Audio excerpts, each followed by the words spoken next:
citizenship ovirawa baluwa ya evawa ya LC1 nga tukola verification nga tukola ne follow up ne LC1 kati webiri era kati enaku zino tomala gagenda ekololo kufuna national ID nga tomaze kuyita mu mitendera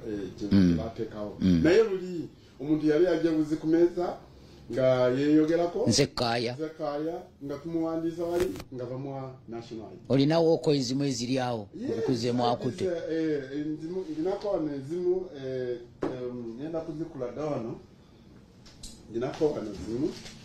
zino zonna sebo zino zonna nga wogera zino zonna ID zino zonna ID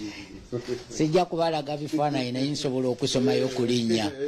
ono yenna mulondo Fatuma nga bafaananira ddala Abaganda Hawa Yusufu ayine bafaananira ddala ogambye West Africa bajja kubanga enkula yaffe ng'Abannayuganda tufaananamu Abanigeria nga kati bajja wano osanga omuntu yeeyita Nantumbwe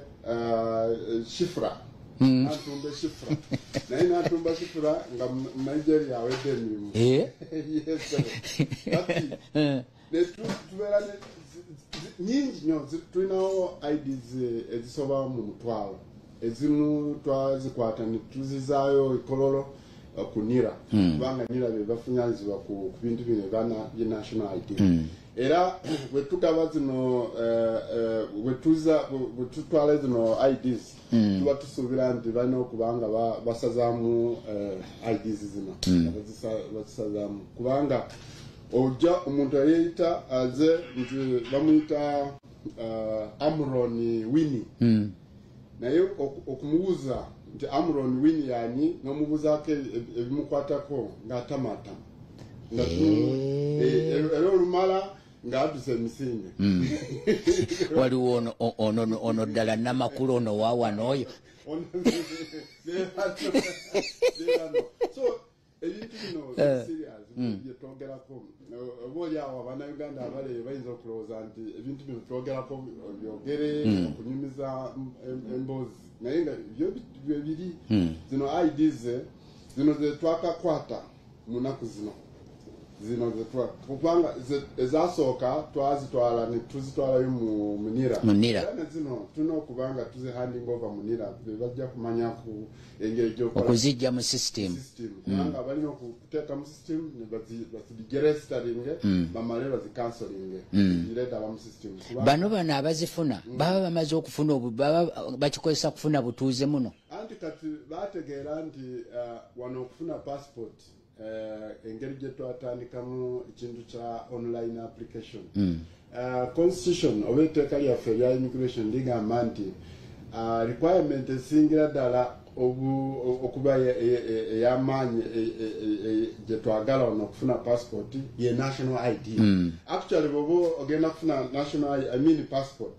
requirement eriemu national ID okufuna national ID ebiddako ebirala bitonotono recommendation si kikulu nnyo naye ekintu ekikulu ye national ID kati nammwe wano we mubateegera kati bwe bamala okutegeera nti twagala nnyo national ID so ne bakola ku bintu bya national ID bwamala okufuna national ID n'ajja wano bulambalamba ng'alowooza nti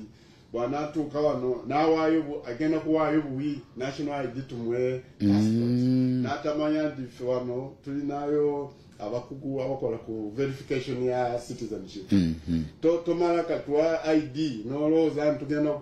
kuwa passport in return nga tukuyita Munnayuganda tusooka okutubuulira kati ng'ono agambye afiira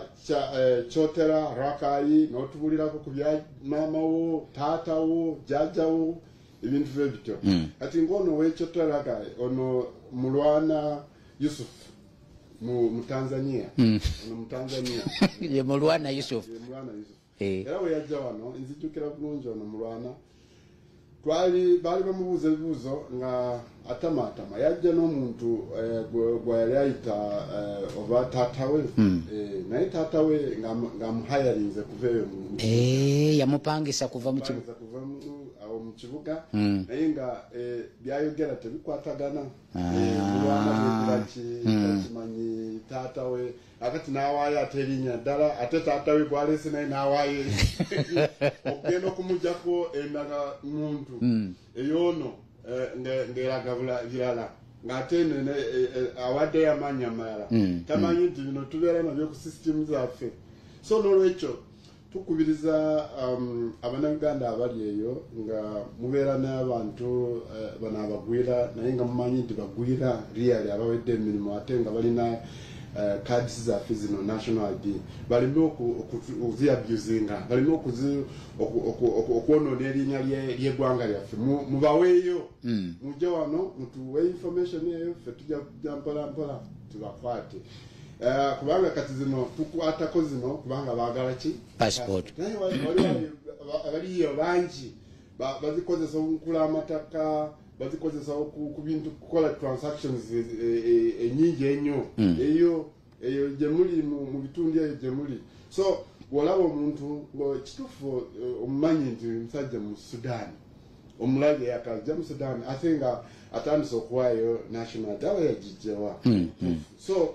mutuwe information eno abantu bano tujja kubanga tubajjamu mpola paka tujja kutuuka ekiseera nga tubamanyi ate waliwo ez'abantu ezisigala wano kakati ezo sizirinaako wano waliwo abantu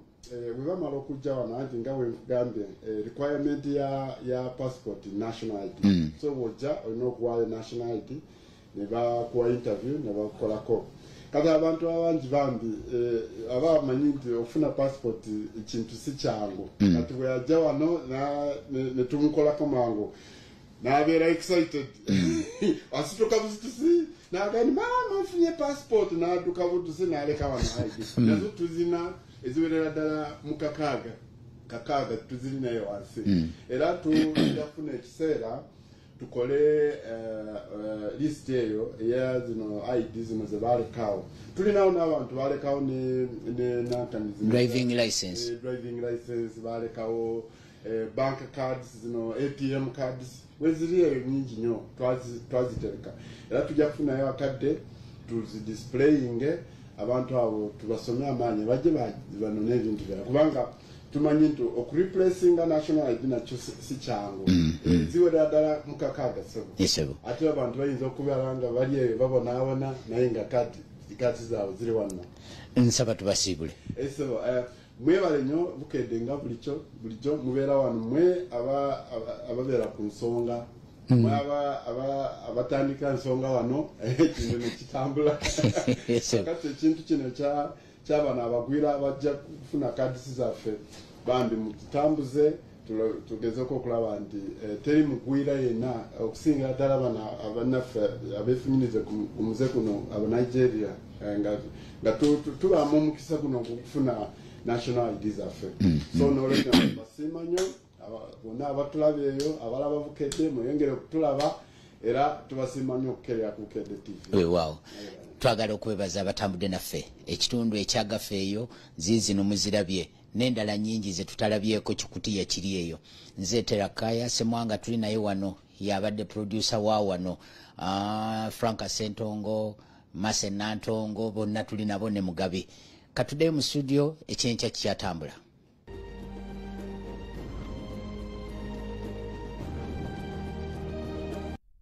ekyenkya kikutuusiddwako wanula app ya Airtel TV onyumirwe the Voice Africa ku buli Sunday. Airtel, a reason to imagine. Hey kid, I have more for you from Sam's. Sam's offers you a wide range of snacks. Sam's, taste the difference. Big Clara H Property Services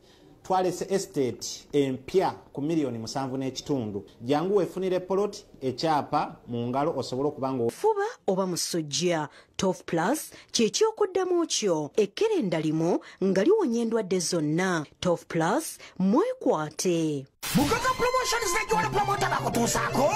na best of MC Masako ku muzindalo hadi bulijjo kubeera kubinuka kuseka nakusandala bayandoko paka bude kumaca abayimbi n'abakomejani bamwolekedde gakwatadde ne Suna Bedi n'embazira tone awumanya nti endongo egenda kuseka paka bude kumaca ennaku z'omwezi 12 omwezi ogw'omunaana ebuloba kudana paka kujja nyanya mutwalo gwokko kuyingira nga tukusiikuula endongo hati zonna zisitudde Culture Sounds, JJ Sounds ne Smart Sound ojja tuwagira MC Maswaku muda best of MC Maswaku ku muzindalo ngalwagiddwa mukade femme mbutikizi mukade TV1 Hema Water Big Rara Nekobensi Sabula Alcoholic Drink Swim Live Avenue Hemuja Investments Arabic Style Adhesives Winazai ne Century Property Real Estate Uganda Limited. Mengo Technical and Business Institute Nansana bebatendeka era ne bayigiriza omwana nabeera wa mugaso nnyo bano bakugu nnyo mu certificate ne diploma batendeka courses nga electrical installation, motor vehicle technology, bricklaying and concrete practice, radio, television and electronics, tailoring and fashion design, plumbing, nursery teaching, accountancy, business management, journalism n'ebirala bingi nnyo basangibwa Nansana emabega w'ekkanisa ya Pastor Bugembe.